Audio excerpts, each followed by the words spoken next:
Hey everyone, I'm back, and I just finished watching the final episode of Stranger Things, and I think that I need a few days to recover. I definitely felt every emotion while watching that episode.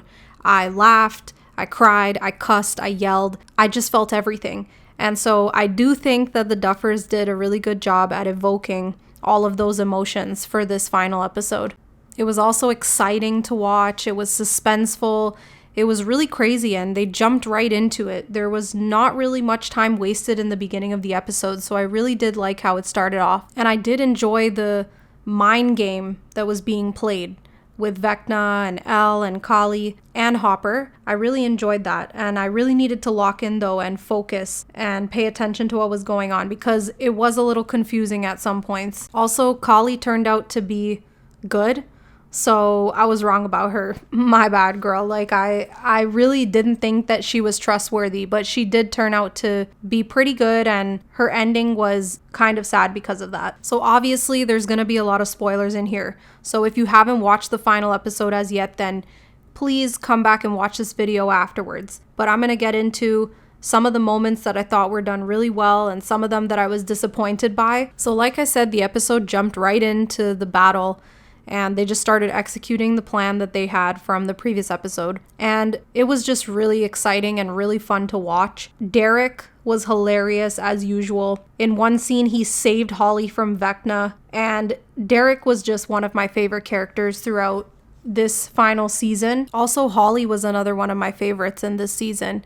She's a really great actress, and she really took the lead in this final episode because she had to lead the kids to the cave herself and ultimately lead them back to their bodies as well. And she was just such a good leader and such a good friend, even though they didn't treat her that great from before and they didn't trust her, but she was still just a good leader. She really was Holly the heroic in this episode. From the beginning of the episode up until they defeated Vecna and the Mind Flayer, it was just absolute chaos and there was a lot going on.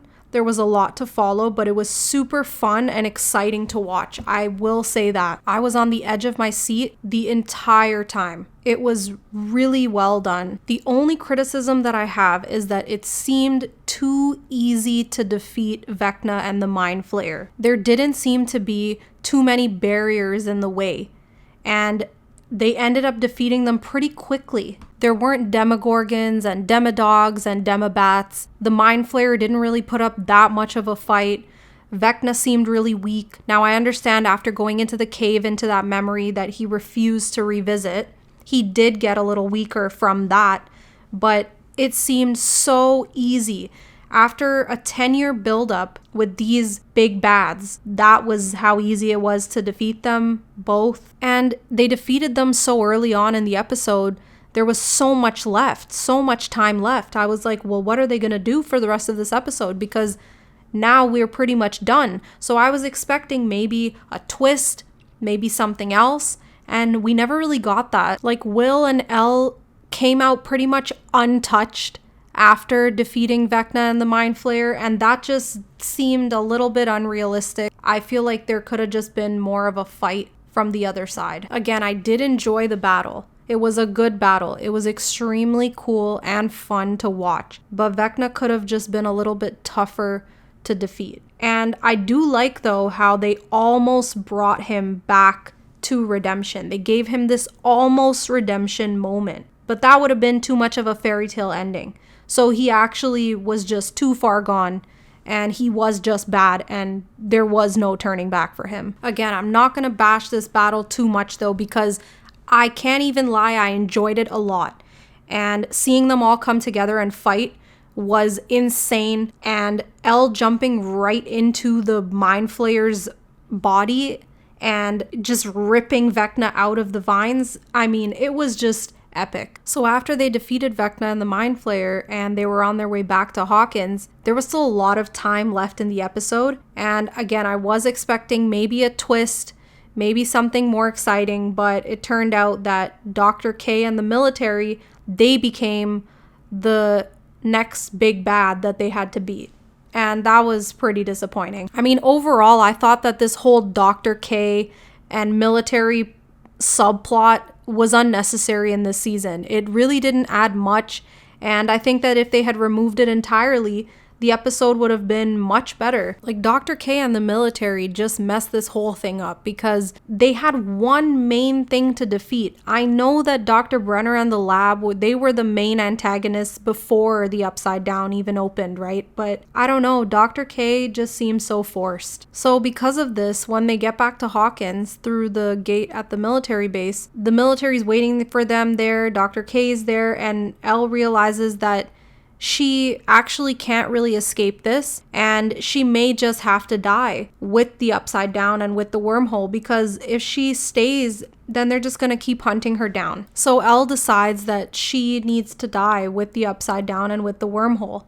And what happens is she brings Mike into the void and explains to him her plan to die, and that scene just broke me.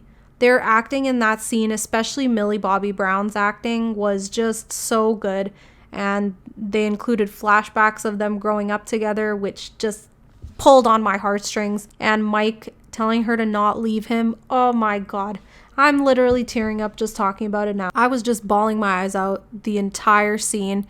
And again, it just upset me because I don't think that it was necessary. I think that there was a way for Elle to live and be happy like the rest of the characters. It was just so unfair that she didn't get to have a happy ending, and I feel like she could have. It's just so upsetting because Mike lost his love and Hopper lost another daughter, and it didn't have to be that way. Once they defeated Vecna and the Mind Flayer and closed the gate, the military would have left Hawkins, and I think that Elle could have gotten through that period and then moved on with her life like everyone else and had that happy ending. And actually, it turns out that Elle might have had a happy ending after all, but not with the group, by herself. Because in the end, Mike explains that he doesn't think that Elle actually died. So in the final scene, we see that our group goes to the Wheeler house to play one last game of D&D. And this scene was just so nostalgic, and it was so well done in my opinion. It just tied everything together so nicely. So the scene started off the exact same way that the very first episode of Stranger Things opened, where they showed the sprinkler in front of the Wheeler house and then went down to the basement and our group was there playing D&D.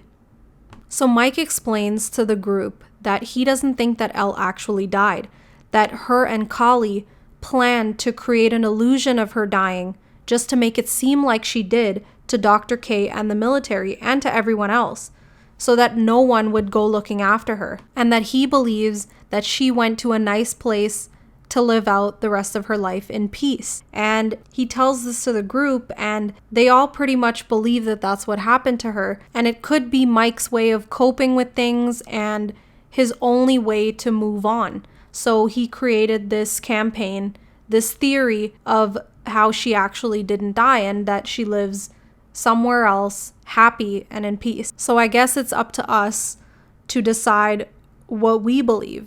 Do we believe that Elle died, or do we believe that Kali and her faked her death just so that no one would go after her and that she's alive somewhere living out her life? I personally believe that she did not die, just because her nose was not bleeding, and really it would have been impossible for her to use her powers to bring Mike into the void when the military was using those machines that stopped her powers. So I really do think that Mike understood her well enough and he knew what she really wanted to do. Again though, I do think that Elle could have faked her death and then lived on with the group though.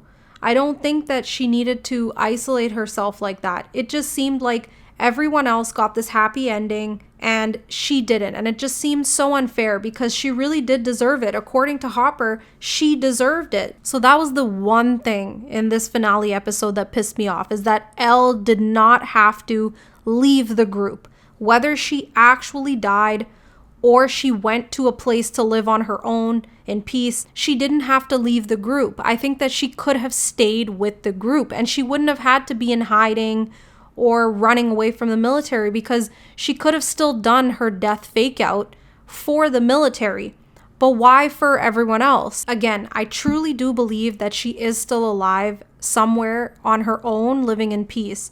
However, I would have just loved to see her with the group instead, because all of them have been through so much, her especially, and they all could have gotten through this together. They all could have coped with this together and moved on together. They deserved it. And some of them get to, but Elle doesn't. And that's just not fair. Elle came into all of their lives and impacted them in such big ways.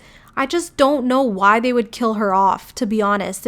Now I'm getting even more pissed off thinking about it. She was just kind of used for the plot then. They brought her in, made this whole story around her, changed all of these characters' lives because of her, and then just killed her off or sent her away somewhere by herself. Yeah, I don't like it either way. Whether she died or she's living somewhere on her own, I don't like it either way, and I don't think that it had to be like this. It made the ending a little too devastating and too sad. It didn't have to be like that. So then we move on with the rest of the episode, and it basically just shows everyone's lives going on, moving on, and it's pretty sad to see without Elle. It's pretty sad to see that they're all splitting up, but then again, this is just the progression of life, and that's what the Duffers said they wanted to do, is just show this coming of age story coming to an end when they become adults. And I do think that they pulled through when it came to wrapping up the story. I mean, they did piss off a lot of fans with that whole Elle thing, but I don't feel like I was left without closure. I feel like I got to see where all of our characters kind of ended up, and that was done pretty well. I feel like they spent the rest of the episode kind of reassuring the audience that everything will be okay, even though when I think about it, it did not have to be this way and Elle could have been there. Anyways, while I am extremely devastated and I am really mad that Elle is not with them, and she could have been, and that it's all over because their lives are all gonna go in different directions and we'll never have this again. Even if they do a spin-off, they've said before that they're not gonna have the same characters, it's not gonna be the same storyline at all. So it's pretty upsetting. My favorite show is over. I'm not entirely mad at the ending. Like I said, I feel like I got some closure from it, but I do think that that whole Elle and Dr. K and the military storyline could have been a lot better. But, regardless, this show will always have a special place in my heart, and it was a really fun episode to watch. So yeah, let me know what you guys think in the comments. Let me know if you think Elle actually died or not, because I'd really like to hear some of your opinions. And if you liked the video, please subscribe and like it. And until next time, thanks for watching.